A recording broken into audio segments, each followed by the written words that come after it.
నమస్తే. Welcome to our channel. Senior journalist Damu Balaji గారు ఉన్నారు. వారితో మాట్లాడదాం. సార్ నమస్తే సార్. నమస్తే. సార్ జన సైనికులను ఉద్దేశించి పవన్ కళ్యాణ్ ఒక లేఖ రాయడం జరిగింది సార్. అది ఇప్పుడు చాలా సంచలనంగా, చాలా వైరల్‌గా కూడా మారింది సార్. అసలు ఆయన ఆ లేఖ రాయడంలో ఉద్దేశం ఏంటి? ఆ లేఖలో జన సైనికులకి ఏం మెసేజ్ ఇచ్చారు సార్ ఆయన? పవన్ కళ్యాణ్ లేఖ ఇప్పుడు సంచలనమైంది. ఆయన 8 నెలల్లో ఇది ఫస్ట్ టైం అనమాట. ఈ ప్రభుత్వం ఏర్పడిన తర్వాత డైరెక్ట్‌గా జన సైనికులకి ఒక లేఖ రాయడం. ఆయన ప్రధానంగా జన సైనికులు, వీర మహిళలు, జనసేన నాయకులు ఈ 3 కేటగిరీలను ఉద్దేశించి ఒక లేఖ రాశాడు. ఆ లేఖలో ప్రధానంగా ఆయన గత ప్రభుత్వ తప్పుల్ని గురించి మాట్లాడాడు. గత ప్రభుత్వంలో ఎంత విధ్వంసం జరిగింది, ఎంత జుగుప్సాకరమైన పరిపాలన చేశారు, అవన్నీ కూడా ఆయన చెప్పాడు. దాని తర్వాత ఒక బాధ్యత మనకిచ్చారు, 5 ఏళ్ళు పరిపాలించమని. మనం 25 ఏళ్ల ఫ్యూచర్ని మనం చేస్తున్నాము. చేసి దాన్ని బట్టి ఇవ్వాలి. మనకి 94% స్ట్రైక్ రేట్తో 164 సీట్లు కూటమికి అందించారు. మనకి జనసేనకి 100% స్ట్రైక్ రేట్తో 21 అసెంబ్లీ, 2 పార్లమెంట్ ఇచ్చారు. కాబట్టి ఈ బాధ్యతతో మనం ఒక అనుభవమైన నాయకత్వంతో మనం రాష్ట్రాన్ని పునర్నిర్మించుకోవాలి, అభివృద్ధిలోకి తీసుకెళ్ళాలి అని చెప్పాడు. అట్లాగే నాకు ఎప్పుడు కూడా పదవులు అంటే ఆశ లేదు. నేను ఇంకా మీదట కూడా ఆశ ఉండదు. నాకు పదవుల కోసం నేను రాజకీయాల్లోకి రాలేదు, ప్రజలకు సేవ చేయాలనే వచ్చాను అనేది చెప్పాడు. దాని తర్వాత ప్రధానంగా అతను ఇవన్నీ కూడా ఒక ఉపోద్ఘాతం అనుకోవచ్చు. ప్రధానమైన మెసేజ్ లేదా ఒక ఆదేశం ఏంటంటే, జన సైనికులకు అందరికీ కూడా మనకి సోషల్ మీడియాలో ఏమైనా తప్పుడు వార్తలు వస్తే మీరు స్పందించకండి, మీరు తలో విధంగా మాట్లాడకండి, మీ వ్యక్తిగత అభిప్రాయాల్ని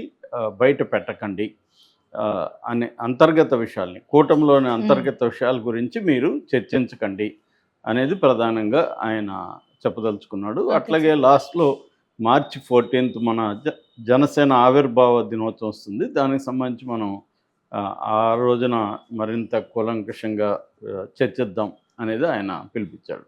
అంటే ప్రధానంగా దీంట్లో మనం టాపిక్ వైజ్గా విభజిస్తే ఫస్ట్ వైసీపీ దారుణాల గురించి చెప్పడం, తర్వాత ప్రజలు తమకెందుకు ఇచ్చారనేది చెప్పడం, దాని తర్వాత అనుభవం ఉన్న నాయకత్వంలో ప్రభుత్వం పనిచేస్తుంది, కూటమి ప్రభుత్వం.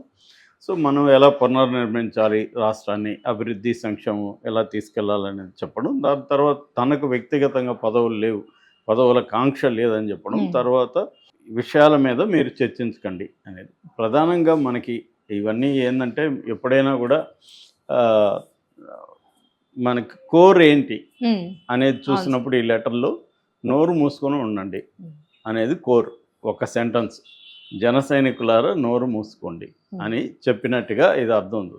ఇదే విషయాన్ని టీడీపీ కూడా చెప్పింది. టీడీపీ వాళ్ళు ఇంకొక రకంగా చెప్పారు. టీడీపీ వాళ్ళు ఏం చెప్పారంటే, టీడీపీ పార్టీ ఏంటంటే వెరీ స్ట్రక్చర్డ్ పొలిటికల్ పార్టీ. అది స్ట్రక్చర్డ్ పొలిటికల్ పార్టీ కాబట్టి వాళ్ళు చెప్పే విధానాలు కూడా వేరే ఉంటాయి. ఇది పొలిటికల్ పార్టీ అనేది చెప్పలేం. పవన్ కళ్యాణ్ సింగ్ ఆయన ఒక డిక్టేటర్ లాగా ఉంటాడు. గతంలో కూడా నాగబాబు కూడా అనేకసార్లు పవన్ కళ్యాణ్ ఏం చెప్తే అది మూసుకొని అన్నట్టుగా మాట్లాడాడు. అక్కడ ఏంటంటే పవన్ కళ్యాణ్ చెప్తాడు, మిగతా వాళ్ళు ఆచరించాలి అన్న ఇదే కనిపిస్తుంది. సో అసలు ఎందుకు ఈ లెటరు రాశాడు పవన్ కళ్యాణ్? ఇప్పుడు రాయాల్సిన అవసరం ఏముంది? ఆల్రెడీ వాళ్ళ రాజకీయ సలహాదారు మాట్లాడొద్దని చెప్పేశాడు ఆల్రెడీ ఇంతకు ముందే. అసలు దీని నేపథ్యం ఏంటి? పవన్ కళ్యాణ్ గత కొంతకాలంగా ఈ ప్రభుత్వంలో ఎక్కడ తప్పులు జరిగినా లేకపోతే తప్పులు జరగకపోయినా అవకాశం వచ్చిన చోటంతా తనను తాను హైలైట్ చేసుకుంటూ ఈ ప్రభుత్వాన్ని విమర్శిస్తూ, అధికారులను విమర్శిస్తూ ఉన్నాడు. అది అందరికీ తెలిసిందే. దీంట్లో ఏమీ కుట్రలేదు. ఎవరో ఆయన చేయని దాన్ని చేసినట్టుగా ప్రచారం కూడా లేదు. ఆయన చేసుకుంటూ వస్తున్నాడు. సో ఈ నేపథ్యంలో ఏమైందంటే, ముఖ్యంగా లోకేష్కి ఇబ్బందికరంగా మారింది. ఎందుకంటే ప్రభుత్వంలో నిజంగా అధికారం ఎవరు దగ్గర ఉంది అంటే లోకేష్ దగ్గర ఉంది.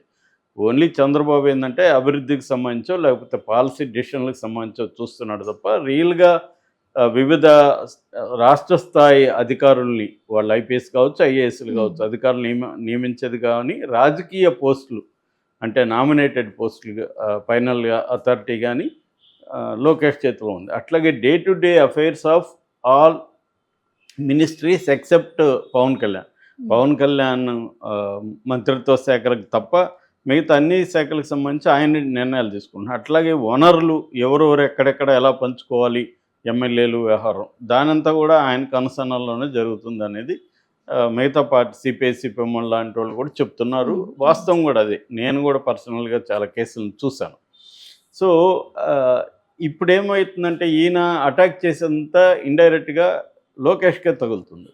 ఇక్కడ ఒక కోల్డ్ వార్ నడుస్తుంది. ఏంటది? పవన్ కళ్యాణ్ పవర్ ఎక్కువ ఉందా, లోకేష్కి ఎక్కువ ఉందా? నిజంగా చెప్పాలంటే పవన్ కళ్యాణ్ ఒక minor party, Telugu Desam major party.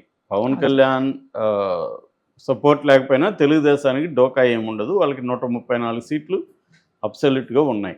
కానీ చంద్రబాబు ఒక భయంలో ఉన్నాడు. ఆ భయం ఏంటంటే మళ్ళీ మనం ఒంటరిగా జగన్ను ఫేస్ చేయలేం 2029లో. పవన్ కళ్యాణ్ వదులుకుంటే 2 రకాల ప్రమాదాలు ఉంటాయి. ఒకటి, ఓట్ షేర్ అనేది చీలిపోయి ప్రతిపక్షాల మధ్య జగన్ లాభపడతాడు. 2, పవన్ కళ్యాణ్ కూడా మనకి యాంటీగా మారిపోతే ఇప్పటి నుంచి అతనికి కరిస్మా ఉంది కాబట్టి ప్రజల్లోకి వెళ్ళి తెలుగుదేశానికి యాంటీగా మాట్లాడడం మొదలు పెడితే అది పెద్ద డ్యామేజ్ అవుతుంది. అది అల్టిమేట్గా జగన్కు ఉపయోగపడుతుంది. సో ఈ 2 కారణాల్లో ఒకటి. 3వ కారణం, సెంట్రల్లో బీజేపీ పవన్ కళ్యాణ్కి అండగా ఉంది. రేపొద్దున పవన్ కళ్యాణ్ బయటకు వెళ్తే బీజేపీ కూడా బయటకు వెళ్ళే అవకాశం ఉంది.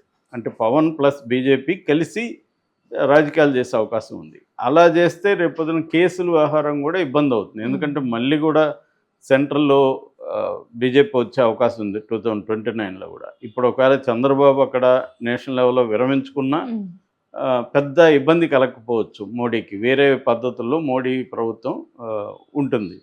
కానీ ఈయన ఇప్పుడు ఇండియా కూటమిలోకి వెళ్ళలేడు. వెళ్ళినా కూడా అక్కడ పరిస్థితి బాగాలేదు. సో ఈ కాంటెక్స్ట్లో చంద్రబాబు ఏంటంటే చాలా రెస్ట్రిక్టెడ్ అయిపోయింది ఆయన పవర్స్ అనేవి. సో అందువల్ల పవన్ కళ్యాణ్ని గట్టిగా ఇబ్బంది పెట్టే పరిస్థితి లేదు. ఒక టెస్ట్ వేసి చూశారు, ఏంటి లోకేష్ని డిప్యూటీ సీఎం చేయాలని.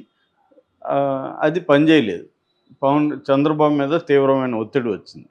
సో దాంతో ఏమైంది, సైలెంట్ అయిపోయారు. సైలెంట్ అవ్వమని అధికారికంగా అందరికీ చెప్పారు. అట్లాగే జనసేన నుంచి కూడా చెప్పాడు. ఇప్పుడు పవన్ కళ్యాణ్ ఎందుకు చెప్పాల్సి వచ్చింది? చంద్రబాబు అని లోకేష్ కానీ ఎక్కడా చెప్పలేదు కదా, వాళ్ళ క్యాడర్కి మీరు సైలెంట్గా ఉండండి అని చెప్పలేదు కదా. ఇతను ఎందుకు చెప్తున్నాడు అంటే అర్థం ఏంటి? చంద్రబాబే చెప్పించాడా పవన్ కళ్యాణ్ దగ్గర అని ఒక వార్త వస్తుంది. రెండోది ఏంటంటే పవన్ కళ్యాణ్ ఏది చేసినా నేనే చేస్తాను కానీ మీరేం మాట్లాడకండి. ఇప్పుడు దీనివల్ల ఏమవుతుందంటే ఆల్రెడీ జన సైనికుల్లో ఒక అసంతృప్తి ఉంది. ఎందుకంటే ఎక్కడికక్కడ వనరులు కానీ ఇవన్నీ కానీ తెలుగుదేశం వాళ్ళే పంచుకుంటున్నారు తప్ప వీళ్ళకి అందట్లేదు. వీళ్ళని ఎక్కడికక్కడ కొట్టడము, కేసులు పెట్టడము, వీళ్ళని హరాస్ చేస్తుండడం కూడా తెలుగుదేశం వాళ్ళే. దానికి సంబంధించి కూడా మనకు అనేక పోస్టులు చూస్తున్నాం సోషల్ మీడియాలో జన సైనికులు. సో ఈ కాంటెక్స్లో తమ నాయకుడి కోసం వాళ్ళు మాట్లాడుతుంటే వాళ్ళేమి ముందుగా వాళ్ళు లేవనెత్తింది కదా. లోకేష్ డిప్యూటీ సీఎం కావాలని ఎవరు అడిగారు? సాక్షాత్తు మాజీ మంత్రులు, తర్వాత పాలిట్ బ్యూరో మెంబర్సు, టీజీ భరత్ లాంటి మంత్రులు వీళ్ళే కదా మాట్లాడింది. వాళ్ళు ఎవరో మామూలు తెలుగుదేశం కార్యకర్తలు కాదే, సోషల్ మీడియాలో ఏదో పుకార్లుగా రాలేదే. అంటే అఫీషియల్గా తెలుగుదేశంలో ఉండే బలమైన నాయకులందరూ కూడా పవన్ కళ్యాణ్తో పాటు లోకేష్ కూడా డిప్యూటీ సీఎం కావాలని కోరుకున్నారు. దానికి వ్యతిరేకించడం జనసేన నాయకులు తప్ప. జనసేన వాళ్ళు ఏం మాట్లాడారు? పవన్ కళ్యాణ్ డిప్యూటీ సీఎంగా ఉండి మళ్ళీ లోకేష్ని పెడితే పవన్ కళ్యాణ్ రోల్ తగ్గిపోతుంది కాబట్టి ఒకవేళ మీరు పవన్ కళ్యాణ్ని తగ్గించడానికి అతన్ని కానీ తీసుకొచ్చి డిప్యూటీ సీఎం చేసేటైతే పవన్ కళ్యాణ్ని కూడా సీఎం చేయండి. ఎందుకంటే పవన్ కళ్యాణ్ అండదండ లేకుండా ఉంటే బీజేపీ వచ్చేది కాదు. బీజేపీ రాకపోతే చంద్రబాబు గెలిచేవాడు కాదు, మళ్ళీ జగన్ వచ్చుండేవాడు. క్లియర్గా పవన్ కళ్యాణ్ వల్లనే కూటమి అధికారంలోకి రావడం అనేది జరిగింది. ఇప్పుడు వచ్చి మీరు పవన్ కళ్యాణ్ని తగ్గిస్తుంటే ఆయన ప్రశ్నించే వాటికి సమాధానాలు ఇవ్వండి.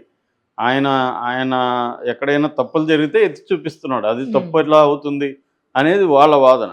ఇప్పుడు వాళ్ళని మాట్లాడొద్దని ఏం చెప్పేస్తే ఆల్రెడీ పార్టీ బలహీనంగా ఉంది.